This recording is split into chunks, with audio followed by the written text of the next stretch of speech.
As the sun began to set over the amusement park, I made my way through the crowded streets, dodging excited children and harassed-looking parents as I went. I'd always loved coming to this place, with its bright lights, dizzying rides, and endless supply of junk food. As a child, it had been a place of wonder and magic, where I could forget my troubles and lose myself in the thrills and excitement of the rides. Even as I grew older, the place held a special place in my heart, even more so since my parents' sudden death in a car accident just a year ago. It was the only place I truly felt alive and free, where I could forget about my grief and just enjoy myself.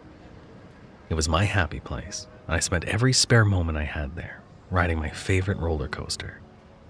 There was something about the twists and turns, the rush of adrenaline as it soared through the air that drew me in like a magnet. I couldn't get enough of it, and I rode it again and again, year after year. Despite the urging of my friends to try some of the other rides at the park, I was content to stick with my beloved coaster. It was my one true love, and I never grew tired of it. As I waited in line, something caught my eye. It was a man, middle-aged and sweating profusely, who was causing a scene at the front of the queue. The unreasonable man was shouting and waving his arms, his face red and contorted with rage. "I paid for a flash pass," he yelled, brandishing a shiny card in the air. "I shouldn't have to wait in this ridiculous line."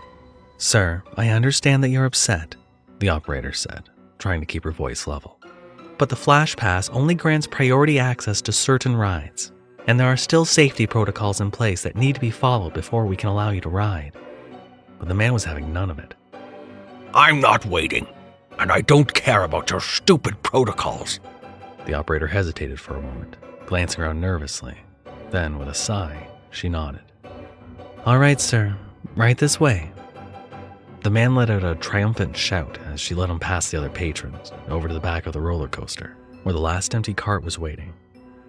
I watched as the man climbed into the cart, a look of smug satisfaction on his face. He seemed to think he had won some sort of victory. The coaster rolled off, disappearing into the darkness of the first drop. I could hear their screams and laughter echoing through the air, and I couldn't wait to join in. Finally, it was my turn. I stepped towards the coaster car, feeling the excitement building in my chest. But as I reached for the restraint, I felt a hand on my shoulder. "I'm sorry, sir," the ride operator said, her voice apologetic. "There's been a delay." My heart sank.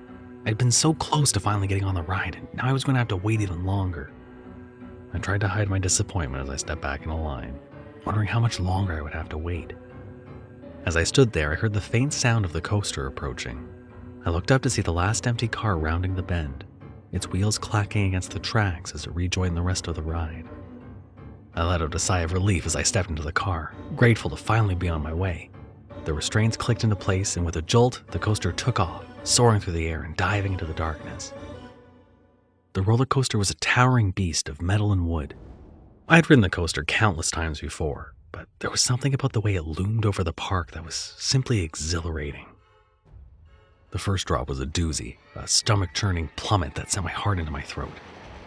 I laughed and screamed along with the other riders as we hurtled towards the ground, the wind whipping past our faces. But the ride didn't stop there.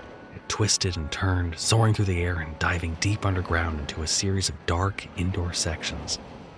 I could barely keep track of where I was as the coaster careened through the darkness, its twists and turns making my head spin. The largest drop was saved for last. I emerged from the ride, gasping for air and grinning from ear to ear. I couldn't wait to do it all over again. As I stood in line for the fourth time, I couldn't help but think about the unreasonable man who had caused such a scene earlier that day. Upon reflection, that errant cart was the one he should have been on. I wondered where the man had gone if his seat lagged behind. I couldn't shake the feeling that something was suspicious about the whole situation. As I neared the front of the line, I turned to the operator who was standing nearby. "Excuse me," I said. I couldn't help but notice the man who caused that fuss earlier was offered an express solo line. "Can you tell me more about that?" The operator looked at me with an annoyed expression, her eyes rolling. "I'm sorry, sir," she said, her voice dripping with sarcasm. "But I'm not sure what you're expecting me to say. The man was causing a scene, and we wanted to get him out of here as quickly as possible. Now, if you don't mind, I have a job to do." I frowned. now all but convinced there was a hidden secret connected to my favorite ride. I had always loved the roller coaster, but now I was starting to suspect that there was more to it than I had ever realized. Determined to figure it out, each time I passed her in line, I began to needle the ride operator with questions, trying to get her to slip up and reveal the truth. I gave her knowing looks and asked pointed questions, hoping to catch her off guard. But the operator was professional, and she did her best to deflect my inquiries. She remained calm and collected, no matter how many times I asked her about the express solo line and the missing patron. Finally, my persistence paid off. The operator let out a sigh, her frustration clear in her voice. "Fine," she said, her voice tight.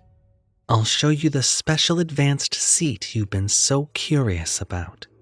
But you have to promise that you'll keep it a secret, okay?" The operator led me to the front of the line, and I stepped into the rear coaster car. She fastened me in personally. The ride proceeded as normal until we reached the top of the final drop. It slowed to a stop, entering an enclosed space where the park takes a picture to sell to the riders. Amid the flash of the camera, I heard a soft click as the last car detached from the rest of the coaster.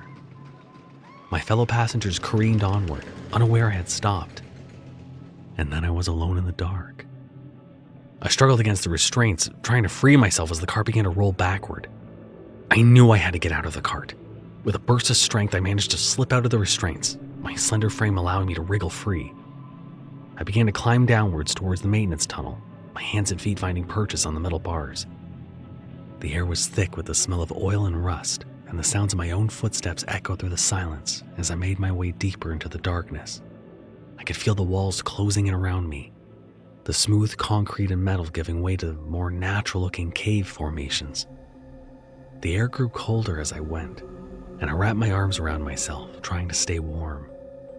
It was no longer out of curiosity that I continued to explore, only a pressing feeling that I was somewhere I was never meant to be, that I was in danger. I emerged into a circular room with ancient-looking runes inscribed in the walls. In the center of the room stood a stone table, glistening with a dark substance.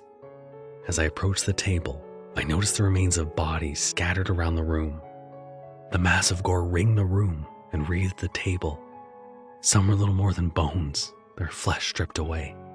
Others were fresher, the smell of death still clinging to them. I couldn't help but think that one might have been the angry man I had seen earlier.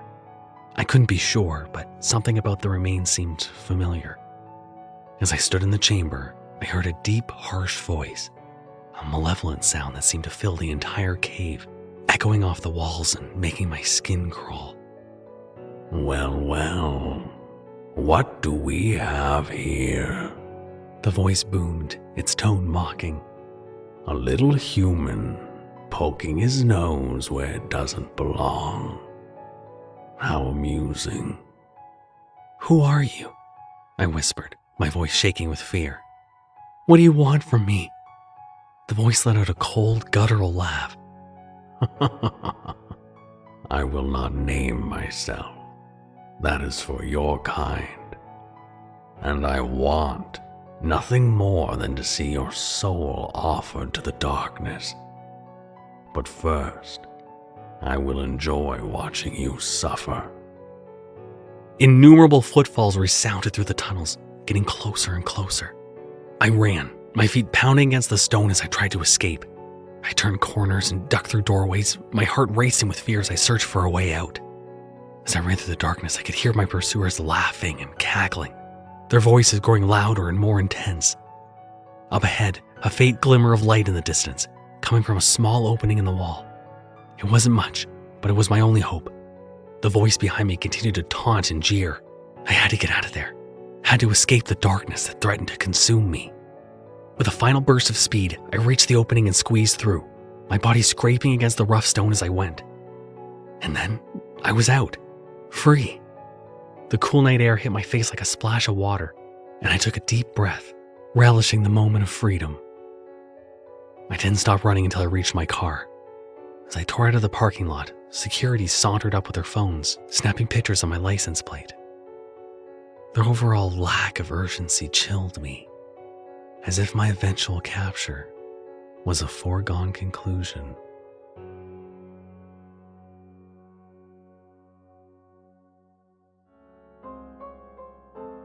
Thank you for listening. You can handle another horror story, right?